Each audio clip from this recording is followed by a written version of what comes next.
오늘 이제 우리에게 주신 하나님의 말씀은 데살로니가 전서 5장입니다. 이제 오늘로 데살로니가 전서를 모두 마치게 되는데요.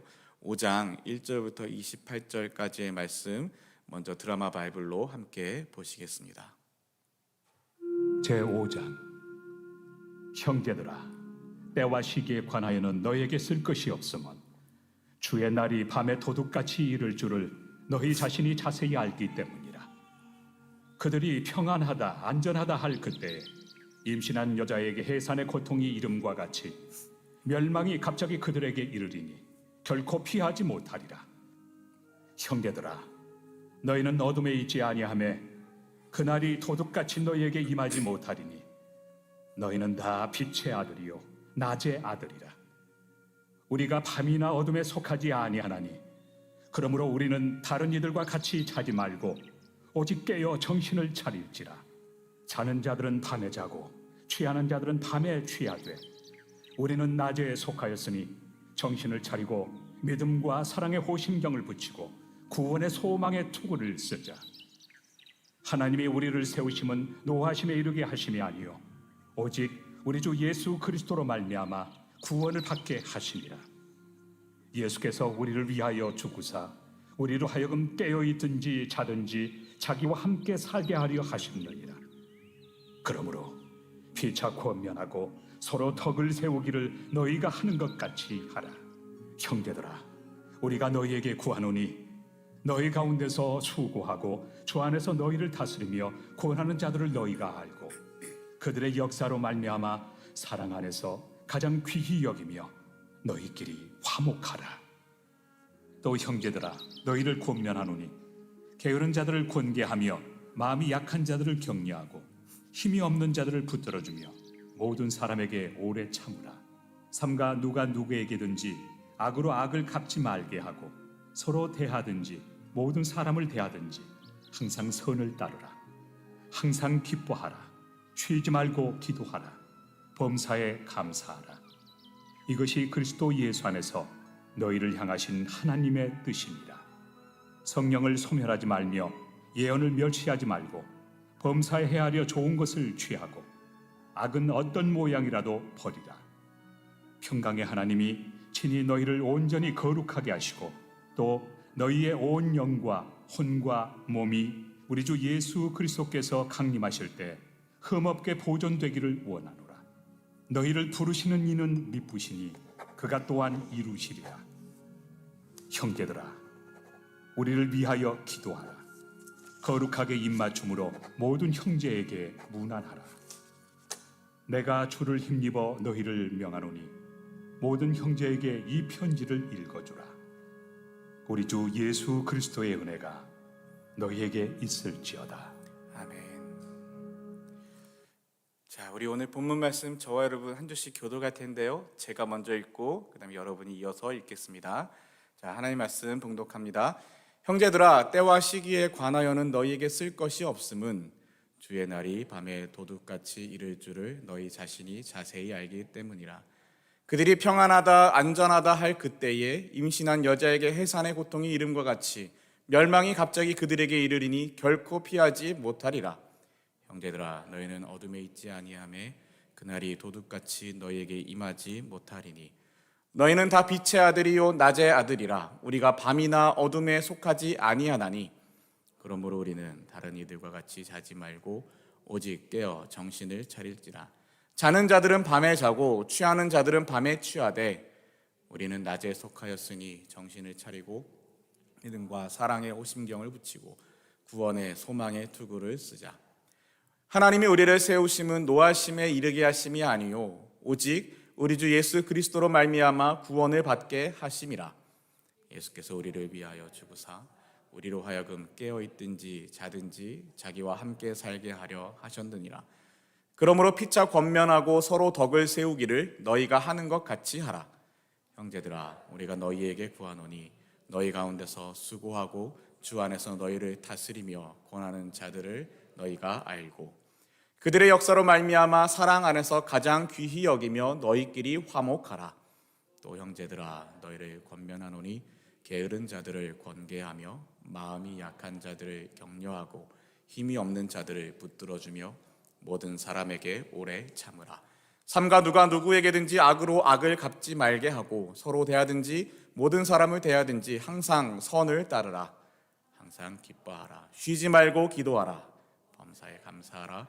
이것이 그리스도 예수 안에서 너희를 향하신 하나님의 뜻이니라. 성령을 소멸하지 말며 예언을 멸시하지 말고 범사에 헤아려 좋은 것을 취하고 악은 어떤 모양이라도 버리라. 평강의 하나님이 친히 너희를 온전히 거룩하게 하시고 또 너희의 온 영과 혼과 몸이 우리 주 예수 그리스도께서 강림하실 때에 흠없게 보존되기를 원하노라. 너희를 부르시는 이는 미쁘시니 그가 또한 이루시리라. 형제들아, 우리를 위하여 기도하라. 거룩하게 입맞춤으로 모든 형제에게 문안하라. 내가 주를 힘입어 너희를 명하노니 모든 형제에게 이 편지를 읽어주라. 우리 주 예수 그리스도의 은혜가 너희에게 있을지어다. 아멘. 아멘. 자, 이렇게 데살로니가 전서 5장까지 다 읽으셨습니다. 꽤 길죠. 5장 1절부터 28절까지 꽤 긴 내용이 있습니다. 이 내용들은 크게 세 가지의 단락으로 나누어져서 볼 수도 있는데 저는 5장을 오늘 한 번만 설교를 할 겁니다. 매주 목요일마다 청년들은 7시부터 저녁 10시까지, 말은 10시까지인데 보통 11시 반이나 돼야 끝나긴 하지만 교회에서 목요 예배가 있습니다. 어제가 목요일이었죠. 어제 청년들은 데살로니가전서 5장을 먼저 말씀을 함께 보았습니다. 어제는 어디 말씀을 보았냐면요, 5장의 전체를 다 읽고 다 이야기하고 서로 교독하고 한 후에 12절부터 보았습니다.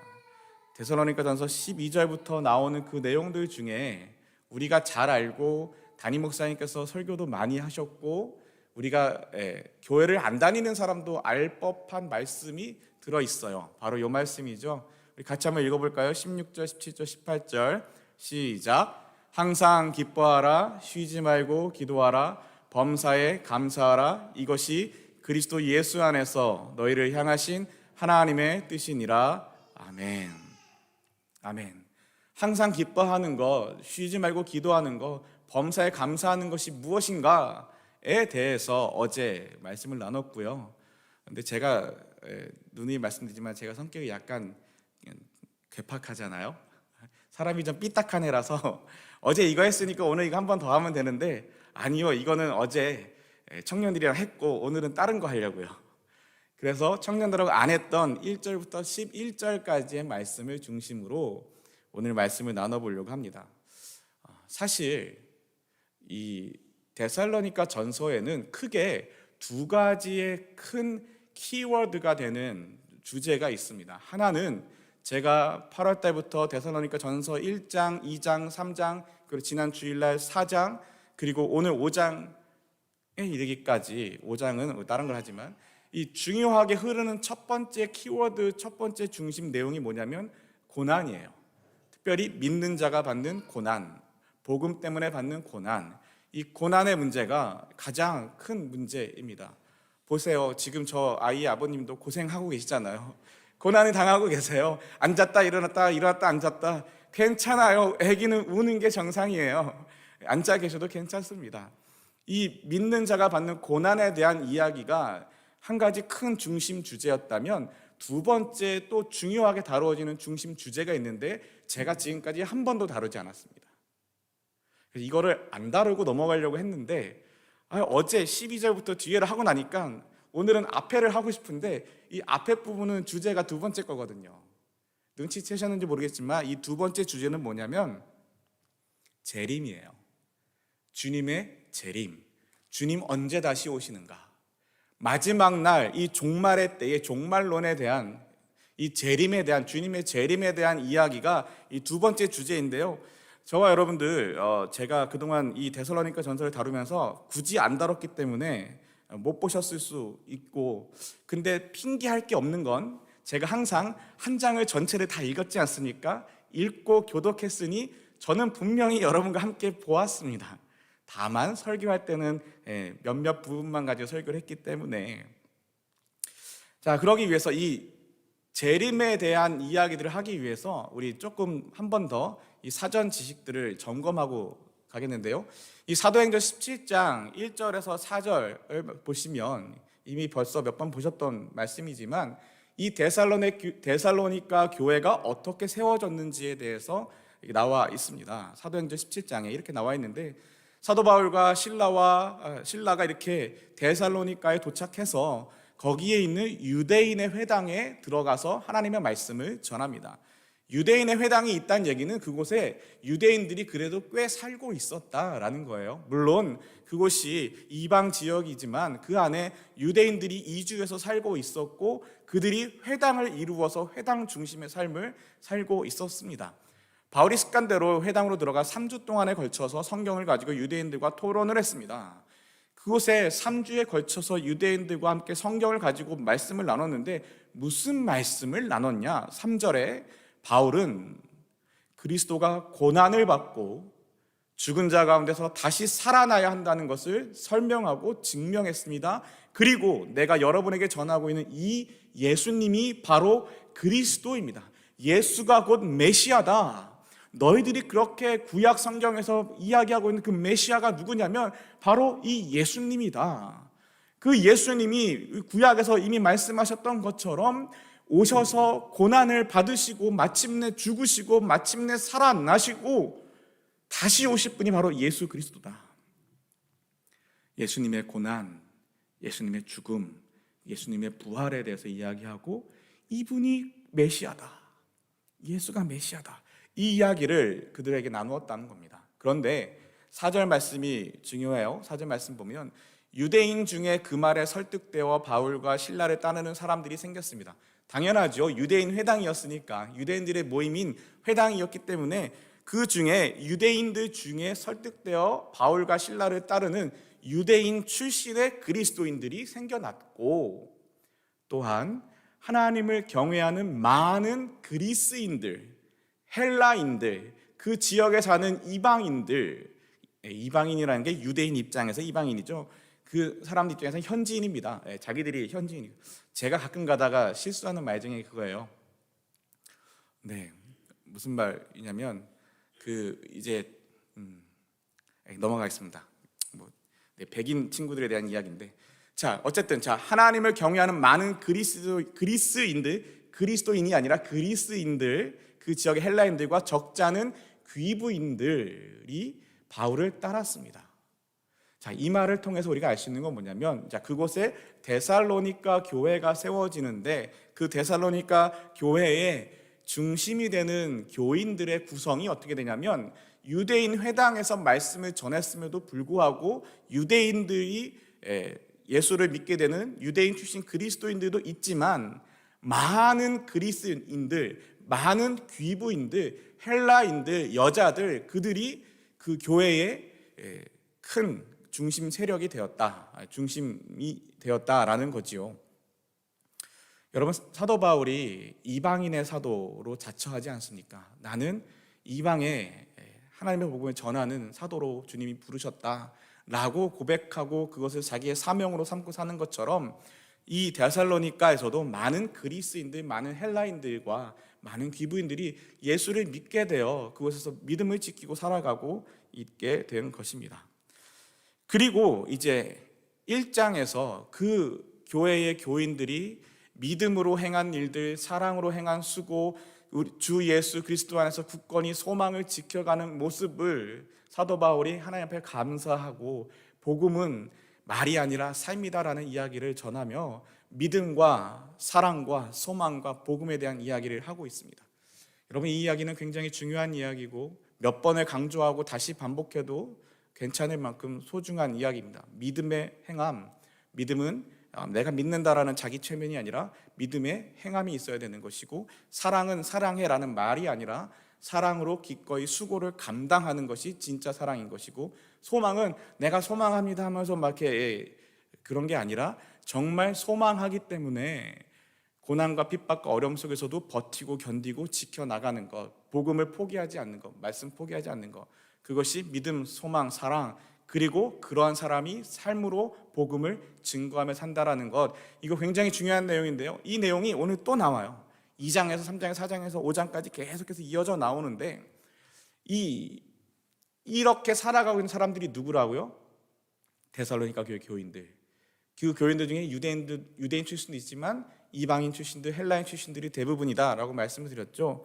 자, 그러고 나니까 이 이방인 출신, 이방인 사람들, 헬라인 사람, 그리스 사람들이 무엇을 또 궁금해하고 무엇을 바라고 있냐면 10절에 데살로니가전서 1장 8절, 9절, 10절 이 중에 10절에 이렇게 이야기하고 있어요. 제가 8절, 9절, 10절을 읽어드릴게요. 근데 어제 청년부 목요 예배 때는 보통 청년들과는 이런 속도로 읽거든요. 제가 어제 읽었던 속도대로 한번 읽어봐 드릴게요. 여러분을 통해 주님의 말씀이 마게도니아와 아가야 온 지방으로 퍼졌고 여러분의 믿음도 그 모든 지역에 퍼졌습니다. 그러므로 하나님을 섬기는 여러분의 믿음에 관해서는 더 이상 할 말이 없습니다. 우리가 여러분을 방문했을 때 여러분이 우리에게 잘 대해준 것과 섬기던 우상을 버리고 살아계신 하나님을 믿게 된 것에 대해서 그 사람들이 우리에게 잘 말해주고 있습니다. 또한 그들은 여러분이 하나님의 아들이 다시 오시기를 고대하고 있다고 말해주었습니다. 그렇습니다. 하나님께서는 그 아들을 다시 살리셨고 그 아들 예수님은 하나님의 노여운 심판에서 우리를 구해주실 것입니다. 그분은 반드시 다시 오십니다. 다 들리시죠? 이미 여러분들도 젊은 길을 가지고 계셔서 청년들은 이 정도로 읽어도 다 들리거든요. 젊은 길을 가지신 여러분들도 다 들리셨을 줄 믿습니다.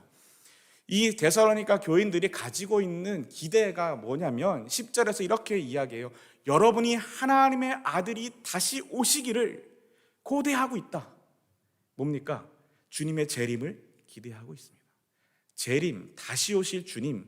왜요? 사도 바울이 주님이 죽으시고 고난받으시고 죽으시고 살아나셨다. 이분이 예수님이고 이분이 메시아다. 이 복음을 전하고 주님 다시 오신다 라고 이미 말씀하고 가르쳤기 때문에 자, 주님이 다시 오실 때까지 우리가 믿음을 지키며 이 고난을 버티며 핍박을 견디며 믿음과 소망과 사랑 가운데 복음을 지켜내고 살아야 합니다 하면서 이야기합니다. 주님 언제 오십니까? 사도 바울이 얘기합니다. 그분은 반드시 다시 오십니다. 이렇게 이야기하죠. 2장에서도 또 이런 이야기가 나와요. 2장 19절에서 20절인데요. 이번엔 여러분과 함께 빨리 읽으면 안 되겠죠?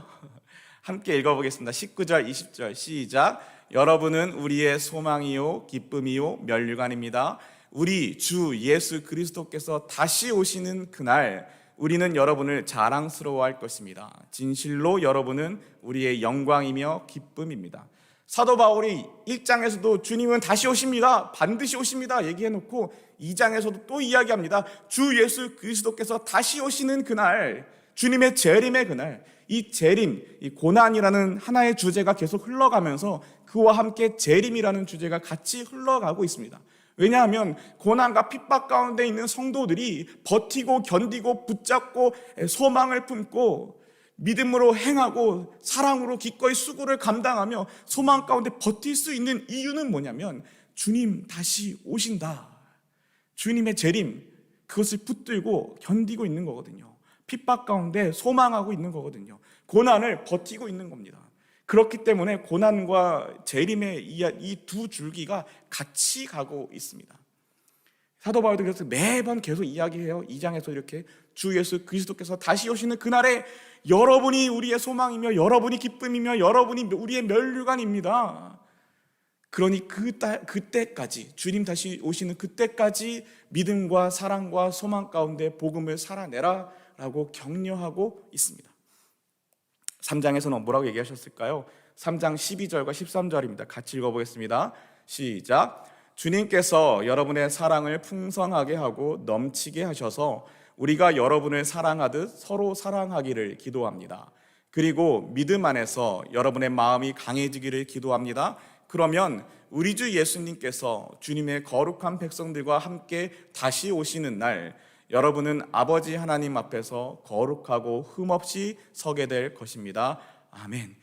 1장에서도 주님 다시 오신다고 얘기했죠. 2장에서도 주님이 다시 오시는 그날에 이야기하죠. 3장에서도 또 이야기합니다. 우리 주 예수님께서 주님의 거룩한 백성들과 함께 다시 오시는 날. 주님 다시 오시는 날. 그리고 이야기하죠. 그 앞에 주님 다시 오시는 그날까지 서로 사랑하며 살고 마음을 붙들고 강해지기를 마음이 흔들리지 않기를 기도한다. 주님 다시 오시는 그날까지 버티고 견디고 붙들고 살아내고 믿음과 소망과 사랑 가운데 복음을 살아라, 이 이야기를 다시 또 반복하며 격려하고 있습니다. 자, 그러면 지난 주일날 봤던 4장에서는 이 말씀을 또 어떻게 이야기하셨을까요? 4장은 좀 길어요. 13절부터 18절까지 말씀인데요, 우리 한번 같이 읽어보겠습니다. 시작. 형제 여러분, 나는 여러분이 죽은 자들에 관해서 아무것도 모르는 것을 원하지 않습니다. 그것은 여러분이 아무 소망이 없는 사람들처럼 슬퍼하게 되는 것을 바라지 않기 때문입니다. 우리는 주님께서 죽으셨다가 다시 살아나신 것을 믿고 있습니다. 그러므로 하나님께서는 예수님을 믿다가 죽은 자들도 예수님과 함께 분명히 살리실 것입니다. 우리는 지금 주님께서 하신 말씀을 하고 있습니다. 주님께서 오시는 날 살아있는 자들은 주님과 함께 있게 될 것입니다. 그러나 결탄코 그날에 살아있는 자들이 이미 죽은 자들보다 주님을 먼저 만나지는 못할 것입니다. 그날에 주님은 하늘로부터 내려오셔서 천사장의 소리와 하나님의 나팔 소리가 울리는 가운데 큰 소리로 호령하실 것입니다. 그때 그리스도를 믿다가 죽은 자들이 먼저 일어나고 그 후에 살아있던 자들도 그들과 함께 구름 속으로 끌어올려져 하늘에서 주님을 만나게 될 것입니다. 그러므로 여러분은 이런 말로 서로 위로하십시오. 아멘. 1장에서도 주님 반드시 오십니다. 2장에 주님 오시는 날, 3장에 주님 다시 오시는 날, 4장에도 주님께서 오시는 날, 주님의 재림에 대해서 사도 바울이 끊임없이 계속해서 이야기하고 있습니다. 고난을 받는 데살로니가 교회 교인들을 격려하고 위로하면서 또한 그 고난 가운데 주님의 재림을 소망하며 기다리고 버티라는 이야기를 계속하고 있는데, 이 4장쯤 가면은 이런 것을 한번 상상해 볼 수가 있어요. 생각해 볼 수가 있어요. 데살로니가 교회 교인들 가운데 이제 예수를 믿게 되지 않았습니까? 그리고 고난과 핍박을 받지 않았습니까? 그리고 주님 다시 오실 것을 소망하며 주님이 재림하시는 그날까지 우리가 믿음을 지키고 버티고 견디자라고 살고 있는데, 무슨 이유였을까요? 고난 때문이었을까요? 아니면 병이 들었을까요? 아니면 사고가 났을까요? 이유는 모르겠지만 나이가 들어서 그런 건지 이유는 전혀 모릅니다. 그런데 그 예수를 믿고 예수의 재림을 기다리는 사람들 가운데 아마 죽은 자들이 생겨난 것 같습니다. 오늘 그 이야기를 하는 거거든요. 4장에서 예수를 믿다가 죽은 자들도 예수님과 함께 분명히 살리실 것입니다. 왜요? 주님이 부활하셨기 때문에 주님이 그들을 다시 살리실 것입니다. 이 데살로니가 교회 교인들이 사도 바울에게 질문하는 겁니다. 걱정하며 염려하며 질문합니다. 아니, 사도 바울 선생님, 정말 주님이 다시 오실 때까지 우리가 복음 안에서 이렇게 고난과 핍박 가운데서도 믿음을 지키며 소망과 사랑을 지키며 살아가고 있는데, 아니, 우리 가운데 주님이 오시기도 전에 이미 죽은 사람들이 죽었어요. 어떡하죠? 이분들은 주님의 오심을 못 만나나요? 주님의 재림 가운데, 주님의 그 부활과 그 구원의 은총 가운데 못 가나요? 주님 다시 오시는 그날에 이 사람들은 어떡합니까? 우리 아버지가 돌아가셨는데, 우리 어머니가 돌아가셨는데, 우리 할머니 돌아가셨는데, 그러면 우리 할머니는 구원 못 받나요? 우리 아버지는 구원 못 받나요? 주님 오시기 전에 죽은 사람들은 구원 못 받나요? 내 친구는, 내 아이는 구원을 못 받나요? 어떻게 해야 되는 거죠? 걱정과 두려움과 떨림의 마음으로 사도 바울에게 질문을 했던 것 같습니다. 주님 오시기 전에 죽은 자들, 우리 가운데 생명이 다한 분들은 어떻게 되는 겁니까? 사도 바울이 이야기해요. 나는 여러분이 죽은 자들에 관해서 아무것도 모르는 것을 원하지 않습니다. 왜냐하면 아무것도 모르는 것은, 모르게 되면 소망이 없는 사람들처럼 죽으면 다 끝나 라고 생각을 하거나, 아니면 예수님이 오시기 전에 죽었으면 구원 못 받는 거야, 주님의 재림을 기다리며 주님 곧 다시 오실 텐데 우리가 그때까지 버티고 견디고 살아내지 못하고 이미 죽었으면 주님의 그 재림의 구원이 없는 거야 라고 소망이 없는 사람들처럼 슬퍼하게 되는 것을 바라지 않기 때문에 저는 여러분에게 이야기합니다. 주님께서 죽으셨다가 다시 살아나신 것을 우리가 믿고 있지 않습니까? 그러므로 그 부활의 주님께서, 그 하나님께서 예수님을 믿다가 죽은 자들도 반드시 예수님과 함께 분명히 살리실 것입니다. 소망을 가지십시오. 주님 오시면 다시 살려주실 겁니다. 어떤 모양인지 어떤 모습인지 모르겠지만 사도 바울이 이렇게 말씀을 전하고 있는 거예요. 그리고서 주님께서 오시는 날 살아있는 자들도 주님과 함께 있게 될 것인데 반드시 먼저 죽은 자들이 주님을 먼저 만나고 그리고 난 다음에 그때까지 살아있는 우리가 또한 주님을 만나게 될 것입니다 라고 이 죽은 자들에 대하여 사도 바울이 이렇게 설명하고 있습니다. 사실 저는 잘 몰라요. 저희 어머니도 돌아가시고 저희 아버지도 돌아가시고 두 분 다 돌아가셨지만 저는 잘 모릅니다.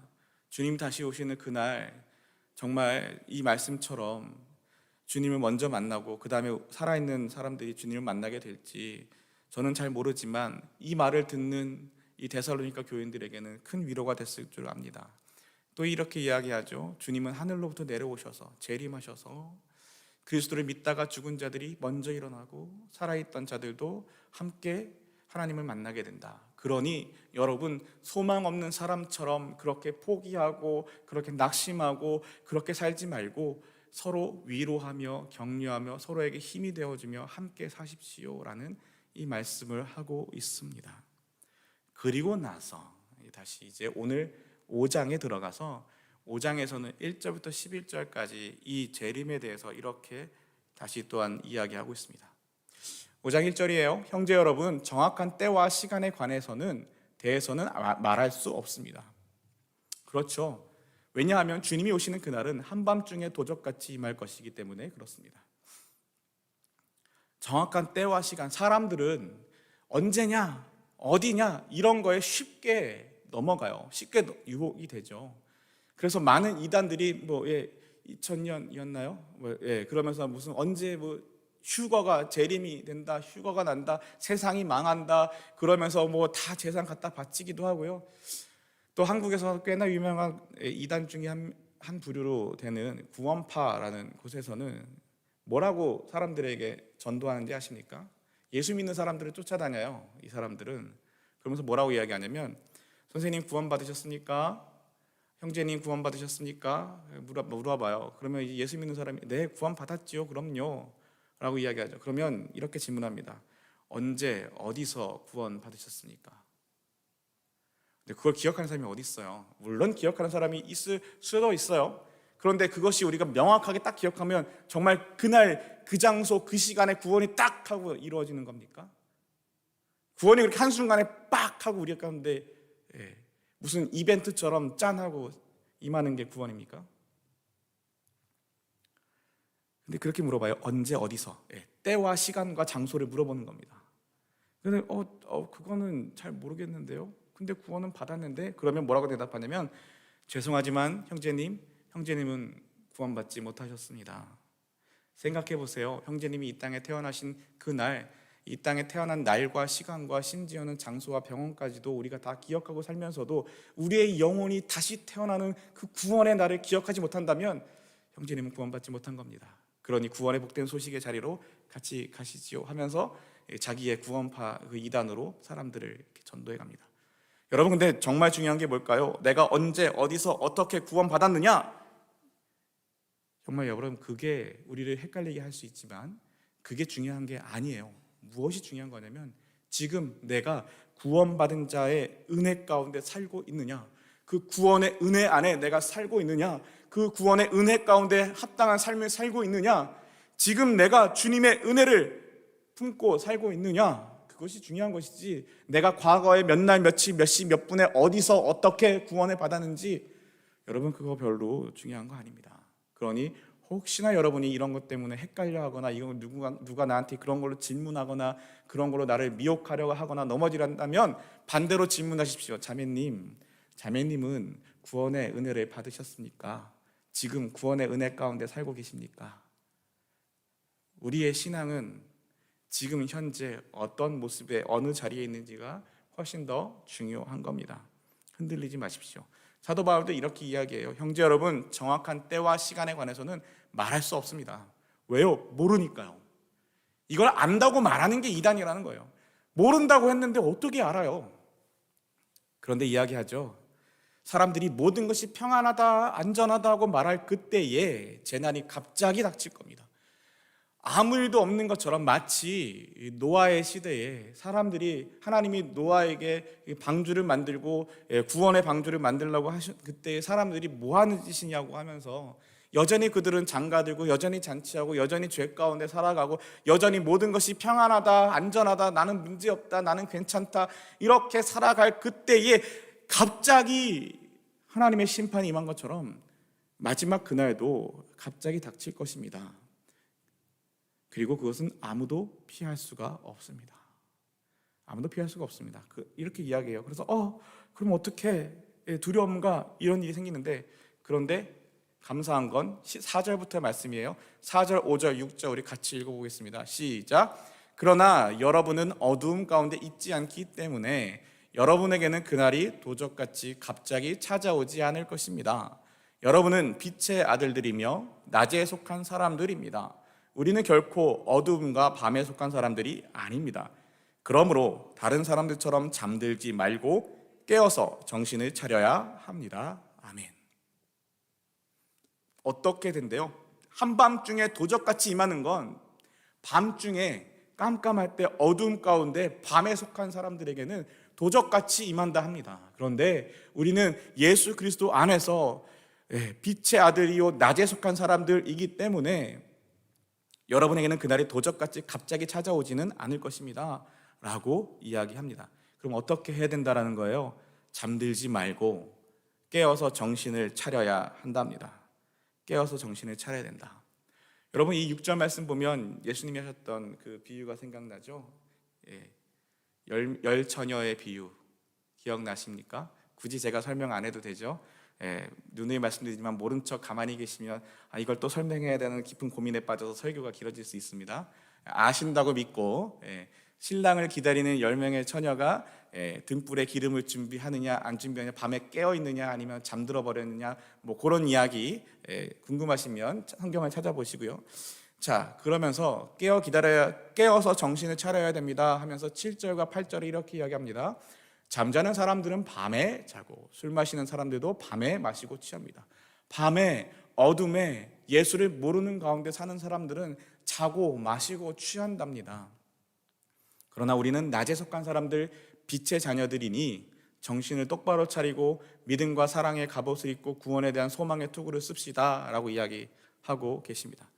근데 제가 군 생활을 한국에 있을 때 군대를 부산에서 했어요. 부산에서 군 생활을 했는데 정신을 똑바로 차리고 이 말씀을 이렇게 읽다가 갑자기 경상도 사투리가 갑자기 팍 떠올랐어요. 꽤 오래전 일이지만 단디해라. 아십니까 여러분? 단디하는 거? 혹시 경상도, 부산, 뭐 대구 이쪽 출신이신 분들은 단디하다라는 게 무슨 말인지 아시겠지만 그래서 구글을 찾아봤어요. 이 단디하다라는 게 전라도에서 뭐라고 말하나 찾아봤는데 못 찾겠어요. 혹시 아시는 분 계신가요? 저희 와이프가 전라도 사람인데 전라도 사투리를 못해요. 그래서 물어봐도 소용이 없어서 단디하다. 정신 똑바로 차려라. 여러분, 우리 정신 똑바로 차려야 됩니다. 이 세상 속에서 우리가 정신 똑바로 차려야 돼요. 우리가 밤에 속한 사람처럼, 어둠에 속한 사람처럼, 예수를 모르는 사람처럼 잠들고 마시고 취하고 이러다 보면 진짜로 주님의 그날이 도둑같이 임하지만 우리가 낮에 속한 사람, 빛의 자녀들이니 정신 똑바로 차리고 뭘 해야 한다고요? 믿음과 사랑의 갑옷을 입고 구원에 대한 소망의 투구를 씁니다. 자, 믿음, 사랑, 소망 어디서 보셨어요? 1장에서 봤잖아요.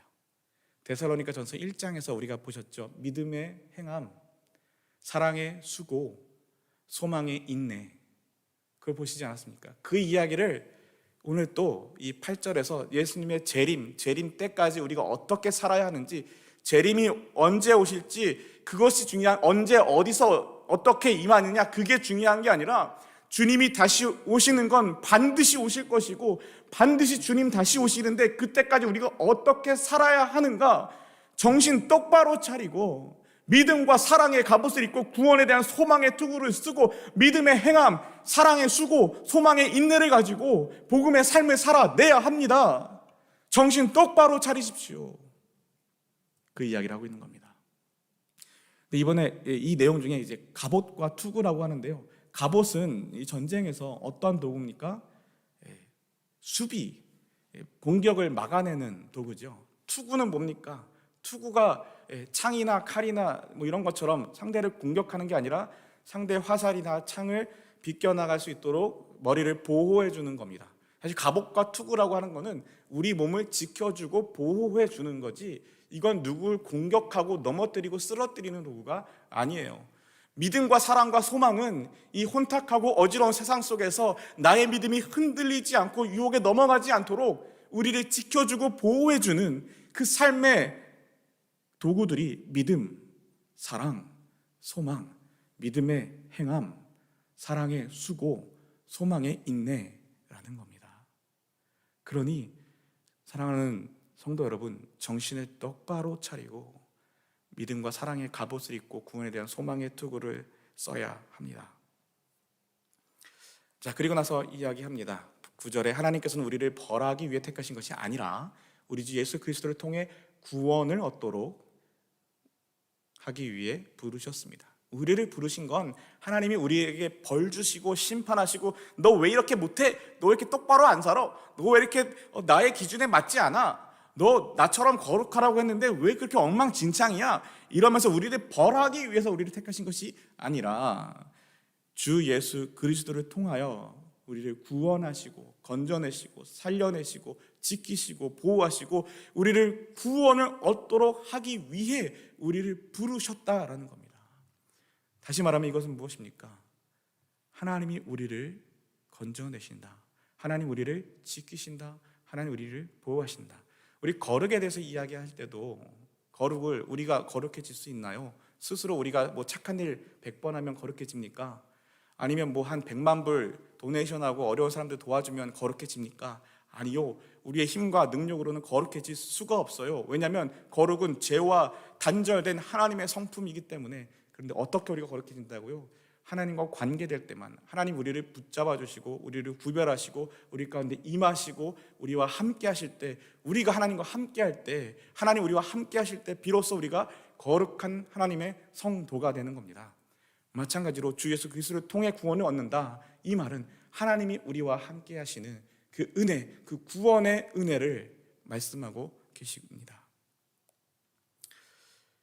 그래서 이렇게 10절에 이제 이야기합니다. 그리스도께서는 우리를 위해 죽으셔서 살든지 우리가 살든지 죽든지 상관없이 그분과 함께 살 수 있게 해주셨습니다. 자, 이 10절이 저는 굉장히 참 사도 바울이 참 대단한 분이다라고 느껴지는 말씀 중에 하나인데요. 왜냐하면 이 데살로니가 교회 교인들은 이 먼저 죽은 사람들, 부모님이든 배우자든 자녀든 친구든 이웃이든 아직 주님의 재림이 오지 않았는데 주님을 기다리고 소망하다가 죽은 사람들에 대해서 걱정하면서 어떻게 해요? 이 죽은 사람들을 바라보면서 사도 바울에게 질문했다면 사도 바울은 그 질문에 대해서 대답하면서 그들의 시선을 이 죽은 영혼들, 죽은 사람들에게서 예수 그리스도께로 그 시선을 옮겨주고 있습니다. 10절에 어떻게 시작해요? 그리스도께서는 9절에서도 하나님께서는. 이 사람들이 자꾸 내 눈앞에 있는 문제, 내 눈앞에 있는 어려움, 내 눈앞에 있는 이 죽은 사람들의 형편, 내가 가진 고민과 갈등과 이 혼란스러운 것들 가지고 이거 어떻게 해요? 이거는 어떻게 해요? 이건 어떻게 해요? 할 때 사도 바울이 그것에 대한 대답을 하면서 자연스럽게 그들의 시선을, 문제를 바라보는 것이 아니라 하나님을 바라볼 수 있도록, 고개를 들어서 주를 바라볼 수 있도록, 그리스도께서는 우리를 위해 죽으셔서 우리가 살든지 죽든지 상관없이 우리의 사랑하는 가족들이 주님의 재림 전에 미리 이 땅에서 삶을 마쳤든지 아니면 당신이 여전히 살고 있든지 살든지 죽든지 상관없이 그리스도께서는 우리를 위해 죽으셔서 그분과 함께 살 수 있게 해주셨습니다. 그러니 주님을 바라봅시다. 주님을 바라보게 하는 겁니다. 저와 여러분 어떻게 해야 됩니까? 삶에 저와 여러분은 이런 재림에 대한 문제나 죽음에 대한 문제나 이런 고민이 실제로 없을 수도 있어요. 그것보다는 실질적으로는 이번 달 통장에 찍힌 돈이 얼마인데 나갈 돈은 얼마고, 자동이체가 다 빠지고 나면 한 200불 남을까 말까 하고, 왜 월급은 스쳐 지나가는 것일까, 왜 고기 국물에 고기를 넣었다 뺄까? 고기를 넣어놓지 않고 뭐 이런 것처럼 고민, 그런 현실적인 고민과 이런 것들, 왜 도대체 그러한 것들이 솔직히 더 많죠? 저도 그래요. 그런 고민들이 많잖아요.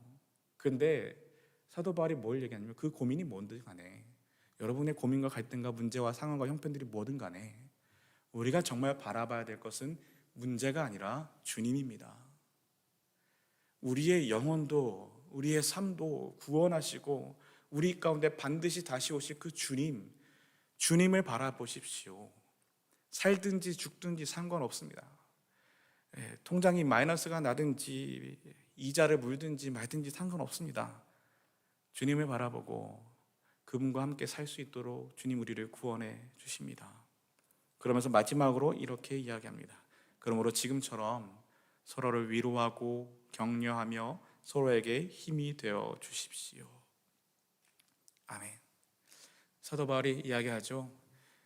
이 주님의 재림의 문제와 죽은 사람들의 문제를 가지고 정말 어려움과 갈등과 정말 고민에 휩싸인 이 사람들에게, 그것을 질문한 이 사람들에게 사도 바울이 주님이 다시 오신다고, 주님이 살아나신 것처럼 살리신다고 이런 이야기를 하신 후에, 근데 여러분 정말 중요한 건 그게 아니라 주님을 바라보는 것이고, 정말 중요한 건 그 문제를 해결하는 것이 아니라 우리가 믿음과 소망과 사랑 가운데 살아내고 버텨내는 것이고, 또한 지금처럼 서로를 위로하고 격려하고 힘이 되어주는 것, 서로가 서로에게 힘이 되어주는 것, 서로가 서로를 위로하고 격려하는 것, 그렇게 믿음의 공동체를 이루고 그리스도 안에 한 공동체를 이루고 그리스도 안에서 서로가 서로에게 힘이 되어주며 하나님을 믿고 따르고 복음 안에 살아내는 것, 다시 말해 여러분의 삶이 더 중요한 겁니다.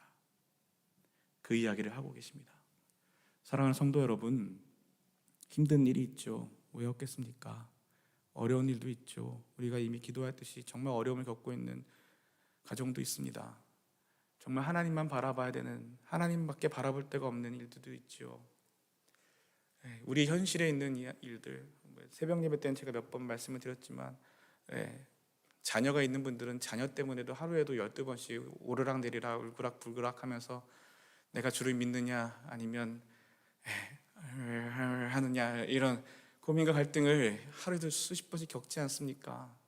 그런 현실적인 문제, 가계의 문제, 경제의 문제, 떨어져 있는 부모님의 건강의 문제, 떨어져 있는 자녀들의 예수를 떠나 있는 것 같은, 교회를 떠나 있는 것 같은 자녀들을 향한 걱정의 문제, 보통 문제가 아니죠. 또 일하시는 분들은 일하는 것도 문제지만 은퇴한 이후의 삶에 대해서도 늘 걱정과 염려가 많으시죠.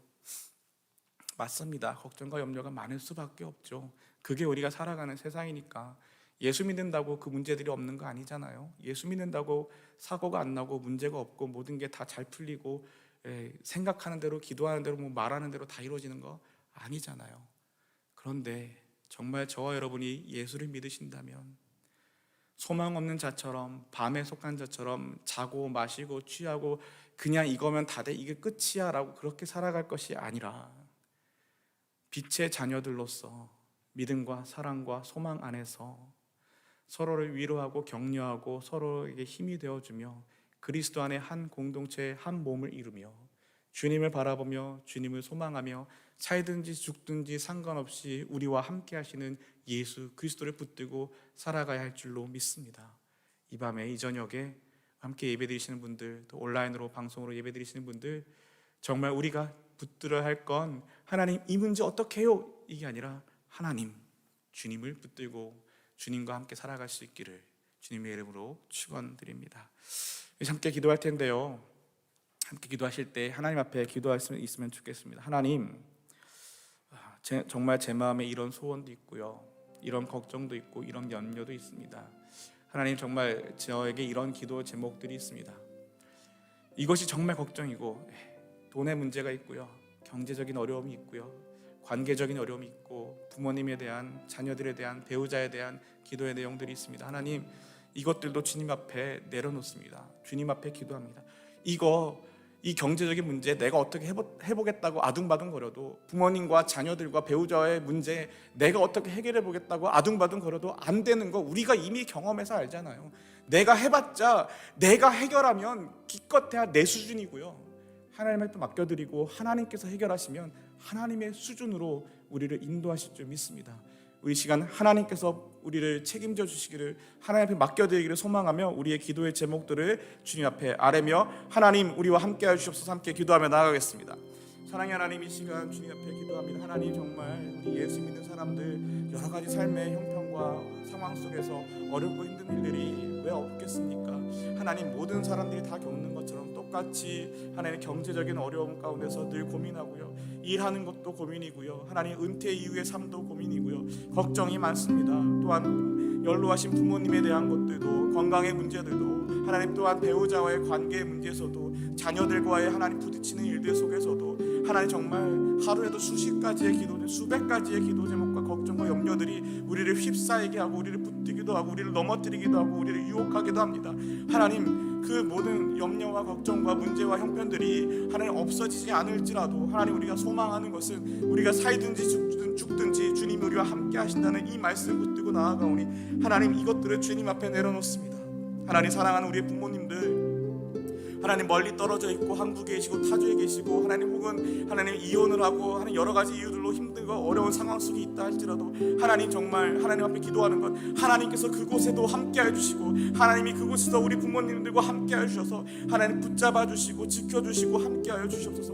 우리의 자녀들 하나님 타주에 나가 있고 하나님 정말 예배를 떠나고 교회를 떠나고 믿음에서 멀어진 것처럼 보일지라도 하나님 소망합니다. 하나님께서 그 자리에 함께해 주셔서 우리의 자녀들의 손을 붙잡아 주시옵소서. 하나님, 사랑하는 우리의 남편, 사랑하는 우리의 아내 하나님께서 붙들어 주시옵소서. 하나님, 정말 내가 내 욕심 부리고 내 마음대로 내 승질대로 하는 것이 아니라 하나님 앞에 맡겨드리고 기도하며 나아갈 때 하나님께서 책임져 주시옵소서. 하나님, 우리의 가계의 문제도, 경제적인 문제도, 하나님 정치적인 문제도, 하나님 생활적인 어떤 문제들도, 하나님 정말 부모님과의 관계도, 이웃과의 관계도, 자녀들과의 관계도, 하나님 모든 것들 속에서도 하나님, 내가 이것을 해결하겠다고, 내가 이거 어떻게 해보겠다고, 내가 이거 할 수 있다고 하나님, 내가 아둥바둥거리고 하나님 안간힘을 써봤자 하나님 그래봤자 겨우 내 수준밖에 되지 않는답니다. 하나님, 우리가 그 모든 문제들을 주님 앞에 내려놓고 하나님 앞에 맡겨드리고 하나님 앞에 기도하고 겸손하게 하나님 앞에 나아갈 때, 하나님을 바라보며 나아갈 때 하나님 문제에 매몰되어 살아가는 것이 아니라 문제를 넘어서서 주를 바라보며 나아갈 때, 예수 그리스도를 바라보며 나아갈 때 하나님이 책임지시면 내 수준이 아니라 하나님 수준으로 우리를 이끄시며, 내 수준이 아니라 하나님의 수준으로 우리를 살게 하시고, 이 문제와 이 모든 형편과 어려움 속에서 하나님의 소망을 품고 살아가게 하실 줄 믿사오니 하나님 소망합니다. 주님 앞에 기도하고 아뢰는 이 모든 것들을 주님 앞에 맡겨드리오니 하나님, 이 시간 하나님의 은혜로 우리와 함께하여 주시옵소서. 우리 한 번 더 기도할 텐데요, 우리 교회를 위해서 두 가지 기도 제목을 나눕니다. 이번 주일날 있을 선거를 위해서 시무장로, 시무안수 집사 투표를 위해서 기도해 주시고요, 앞서 기도했던 것처럼 여러분 후보자들만 기도하고 준비해야 될 게 아니라 투표하는 저와 여러분 모두가 기도하고 하나님의 말씀과 은혜를 구하며 하나님의 뜻을 구하며 기도하며 준비해야 합니다. 그래야 교회가 정말 믿음의 사람들이 세워지고 믿음의 공동체가 될 줄 믿습니다. 우리 이번 주일에 있을 투표를 위해서 기도해 주시고요, 또 내일 한국에서 미국으로 돌아오시는 우리 담임 목사님과 사모님 안전하게 무사히 건강하게 돌아오실 수 있도록, 그래서 우리 가운데 함께 또 그 하나님의 은혜를 나누는 은혜가 있도록 우리 사랑하는 교회 선거 투표 그리고 담임 목사님 돌아오시는 그 모든 일정까지 우리 이 모든 것들 주님 앞에 올려드리며 함께 기도하겠습니다. 사랑의 하나님, 이 시간 주님 앞에 사랑하는 우리 평안교회를 위하여 기도하며 나아가며 특별히 하나님 돌아오는 주일날 하나님 정말 시무장로, 시무안수집사 하나님의 일꾼들을 세우는 귀한 시간이 있습니다. 하나님, 정말 이것들 때문에 교회가 갈라지고 마음이 갈라지고 사람들이 갈라지고 하나님 이런 일들이 없도록 하나님 정말 우리가 때려 얻든지 못 얻든지 살든지 죽든지 예수 그리스도를 바라볼 수 있는 하나님 그 믿음을 더하여 주시옵소서. 하나님, 정말 이 후보자들도 기도하고 주님 앞에서 엎드려 하나님의 뜻을 구하고 하나님의 마음을 구해야 됩니다. 하나님, 또한 투표하는 우리들도 남 일이라고 손 놓고 있을 것이 아니라 그냥 나에게 마음에 좋은 사람, 내가 하고 싶은 사람, 내가 뽑아주고 싶은 사람, 나에게 잘해주고 해주는 사람, 나랑 관계 있는 사람, 하나님 이렇게 내가 기준이 되어서는 안 되고 하나님의 말씀 앞에 엎드려 하나님의 마음을 구하고 하나님의 말씀 안에서 우리 교회를 하나님의 은혜 가운데 잘 섬길 수 있는 일꾼들을 뽑을 수 있게 주님 앞에 기도하며 간구해야 할 줄 믿습니다. 하나님 온 교회가 함께 준비해야 되는 이 귀한 선거와 투표 가운데 정말 하나님 사랑하는 우리 평안의 성도님들 정말 성숙한 믿음으로 함께 기도하고 함께 주님 앞에 엎드려 하나님의 은혜를 구하며 정말 하나님의 일꾼들을 겸손하게 세워져 나갈 때 정말 하나님 우리 사랑하는 평안교회가 주님의 믿음 안에서 건강하고 하나님 말씀 안에 순종하는 귀한 교회가 되도록 주님이 이끌어 주시고 은혜를 베풀어 주시옵소서. 하나님 또한 사랑하는 담임 목사님과 사모님, 하나님 이제 내일 미국으로 돌아오시게 됩니다. 하나님 한국에서 모든 일정을 마치고 하나님 이제 돌아오시는 그 발걸음 가운데 하나님께서 안전하게 지켜주시고 건강을 지켜주시고 마음을 지켜주시고 평안하게 지켜주셔서 하나님 정말 우리 가운데 다시 만나 하나님의 은혜를 나누며 하나님의 말씀을 나누며 하나님이 우리 가운데 함께 하시는 그 놀라운 일들을 고백할 수 있도록 하나님 은혜 베풀어 주시옵소서. 우리 마지막으로 한 번 더 기도할 텐데요, 우리 이 시간에는 우리 서로를 위해서 기도했으면 좋겠습니다. 사도 바울이 그랬죠. 서로 위로하고 서로 격려하고 그리스도 안에서 함께 세워져 나가는 것, 이것이 정말 우리 교회 가운데 이루어질 수 있으면 좋겠습니다. 나와 너는 다르고 나와 너는 부서가 다르고 나이가 다르고 순이 다르고 교구가 다르고 이렇게 갈라는 거 말고요, 그리스도 안에서 우리가 한 하나님을 고백하며 함께 힘들고 어려운 사람이 보이면 내 마음을 나누고 시간을 나누고 내 주머니를 나눠주고 어렵고 힘들고 정말 상처 가운데 힘든 가운데 있는 사람들이 보이면 함께 손잡아서 기도해주고 할 수 있는 정말 그리스도 안에서 서로 위로하고 서로 격려하고 서로 하나가 되는 그 귀한 교회, 하나님의 사랑이 풍성한 교회 되게 해달라고 우리 서로를 위하여 함께 기도하며 나아가겠습니다. 사랑의 하나님, 이 시간 주님 앞에 간절히 소망합니다. 하나님 정말 소망하며 기도하며 나아가는 것, 하나님의 은혜가 우리 가운데 있게 하여 주시옵소서. 하나님 소망합니다. 정말 우리 사랑하는 평안교회 온 성도님들이 정말 그리스도 안에서 한 마음을 품게 하여 주시옵소서. 하나님 정말 이것이 우리 안에 하나님의 사랑을 이루고 하나님의 복음을 이룰 줄 믿습니다. 하나님 정말 힘들고 어려운 사람들이 보이면 모른 척하고 모른 채 하는 것이 아니라 하나님 함께 마음을 쓰고 시간을 쓰고 하나님 나의 것을 나누어 주고 하나님 정말 헌신하여서 하나님 수고하여서 정말 믿음이 행함으로 드러나고 사랑이 수고를 감당하며 하나님 소망이 함께 격려하고 인내하고 소망하며 하나님 버텨나가는 정말 그렇게 단단한 믿음의 공동체 하나님의 사람들 되게 하여 주시옵소서. 하나님 소망합니다. 정말 하나님 나는 너랑 나이가 다르고 부서가 다르고 나는 너랑 순이 다르고 교구가 다르고 하나님 정말 다르다고 나누고 편을 나누고 가르고 하나님 분리되는 것이 아니라 정말 그리스도 안에서 하나님이 우리를 모두 사랑해 주셨듯이 하나님이 나를 사랑하셨듯이 너도 사랑하고 하나님 나를 구원하셨듯이 너도 구원하실 것을 믿으며 함께 서로가 서로에게 힘이 되어주고 어깨를 내어주고 먼저 손을 잡아주고 하나님 위로하고 격려하며 하나님 안에서 한 교회, 믿음의 교회 하나님의 공동체를 이루며 하나님의 몸을 이루며 정말 하나님의 기쁨을 이루며 하나님의 마음을 기쁘시게 하는 하나님의 교회 되게 하여 주시옵소서. 하나님 우리 가운데 그 은혜가 날마다 충만하여 우리 사랑하는 평안교회 온 성도들이 성숙한 그리스도인이 되어 성숙하게 하나님을 섬기며 하나님 안에서 기뻐하는 하나님의 기쁨의 삶을 살게 하여 주시옵소서. 주님 소망합니다. 우리 함께 찬송하겠습니다. 구주와 함께 오타네요. 함께가 아니라 함께 나 죽었으니 함께 찬송합니다. 구주와 함께 나 죽었으니 구주와 살았도다. 영광의 기약이 이르도록 언제나 주만 바라봅니다. 언제나 주는 날 사랑하사 언제나 새 생명 주시나니 영광의 기약이 이르도록 언제나 주만 바라봅니다. 마음속에 시험을 받을 때와 무거운 근심이 있을 때에 주께서 그때도 같이 하사 언제나 나를 도와주시네. 언제나 주는 날 사랑하사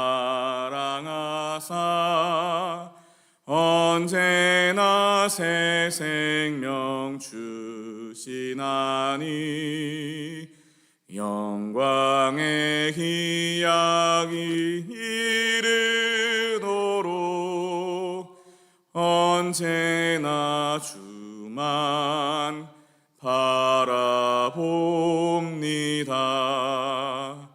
뼈 아픈 눈물을 흘릴 때와 쓰라린 마음으로 단식할 때 주께서 그때도 같이 하사 언제나 나를 생각하시네.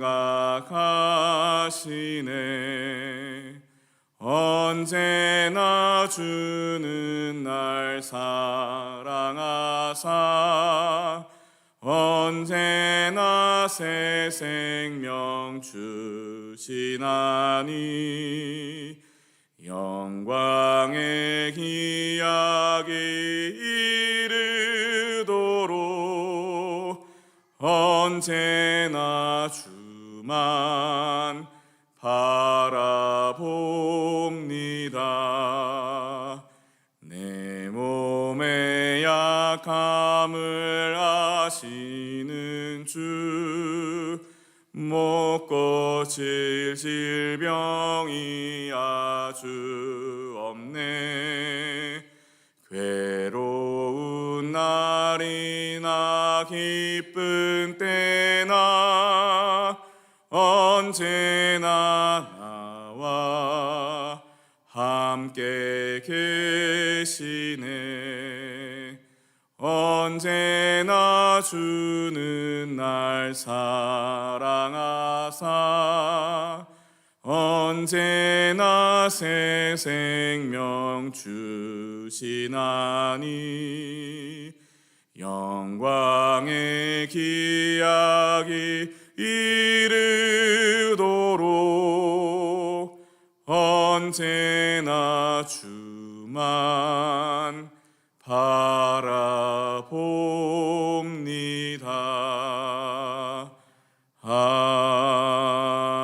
아멘. 기도하겠습니다. 사랑의 하나님, 살아계신 하나님, 하나님의 살아계심, 하나님 우리를 사랑하시기에 독생자 아들 예수 그리스도까지 십자가에 내어주시며 우리를 포기하지 않으시고 우리의 모습이 어떠하든지 간에 우리를 사랑한다고, 괜찮다고, 주께로 나오라고, 나와 함께 하자고 말씀하시는 주님의 그 부드러운 음성과 주님의 그 따뜻한 손을 이 시간 붙들고 나아갑니다.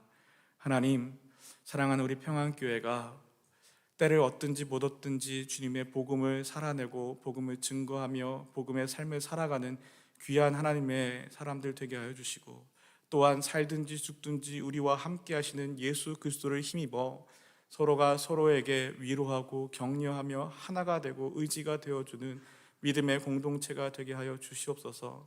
서로 모른 척하고 못 본 척하고 간섭하지 않고 나만 아니면 돼 하는 그런 모습으로 살아가는 사람들이 아니라 하나님 나를 귀하게 여기시고 나를 사랑하듯 하나님 그를 귀하게 여기시고 사랑하는 것을 인정하고 정말 서로의 연약함과 어려움을 손가락질하는 것이 아니라 연약함과 어려움을 봤으면 그것을 나에게 도우라 하시는 하나님의 음성인 줄 알고 나의 마음을 쓰고 나의 시간을 쓰고 나의 물질을 쓰고 나의 정성을 다하여 그리스도 안에서 어떻게든지 함께 성숙하고 함께 회복되고 함께 살아갈 수 있도록 함께 드려지는 귀한 믿음의 공동체, 성숙한 신앙인들이 되게 하여 주시옵소서.